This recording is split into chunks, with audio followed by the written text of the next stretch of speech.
আজকের দিনের তাৎপর্য এবং আসলে এই পূজাটা কতক্ষণ চলে, এর মধ্য দিয়ে সনাতনীরা আসলে কি প্রার্থনা করে, এই বিষয়গুলো যদি মোহনার দর্শক বলতেন। ধন্যবাদ। গোবিন্দগঞ্জ বন্দর কেন্দ্রীয় শিব মন্দিরের আমরা বুড়ো শিব নামে আখ্যায়িত এই মহাদেব কৈলাসে থেকে মত্তধামে আমাদের যে পূজা অর্চনা করে থাকি, আমরা প্রতি বছরের ন্যায় বৈশাখ মাসের প্রথম সোমবার ও বৃহস্পতিবারে আমাদের এই পূজা হয়ে থাকে।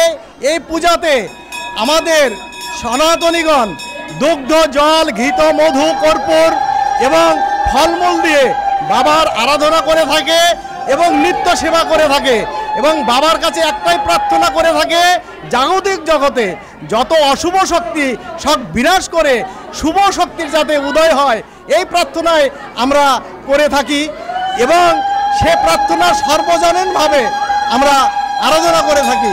নম শিবায় নম, নম শিবায় নম, নম শিবায় নম। মেজবা যেমনটি আসলে যুক্ত হয়ে এই মন্দিরের পুরোহিত গোপাল চক্রবর্তী আমাদের জানালেন যে আসলে মূলত সার্বজনীনভাবে তারা কল্যাণ চাচ্ছে, তারা আসলে পৃথিবীতে যেন শান্তি বিরাজ করে, পৃথিবীতে যেন অশুভ শক্তি বিনাশ হয়। এই পূজার মধ্য দিয়ে এখানে যারা ভক্তবৃন্দ আছে এই ভক্তবৃন্দ কিন্তু এমনটি চাচ্ছে, আমরা এমনটি কথা বলে আমরা আসলে জেনেছি। আমরা একটু জানতে চাই আসলে একজন ভক্তের কাছে যে আপনি কি চেয়েছেন? প্রার্থনা তো বলা যায় না সবাইকে, মনের কামনার জন্যই আসছি ঠাকুরের কাছে। আপনি আসলে কি প্রার্থনা করেছেন? আমি প্রার্থনা করছি পরিবারে যাতে সুখ শান্তি আসে, সবাই ভালো থাকে। আমরা আরেকজন ভক্তের সাথে কথা বলতে চাই যে আপনি আসলে কি চেয়েছেন?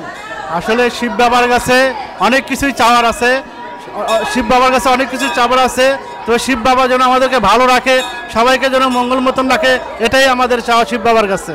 আসলে জাগতিক মানুষ যারা এখানে সবাই কিন্তু একথাই বলছে যে পৃথিবীতে যেন শান্তি বিরাজ করে, অশুভ শক্তির বিনাশ হয় এবং এই ধরাতে যেন আসলে কোনো অশুভ কিছু বহিঃপ্রকাশ না ঘটে।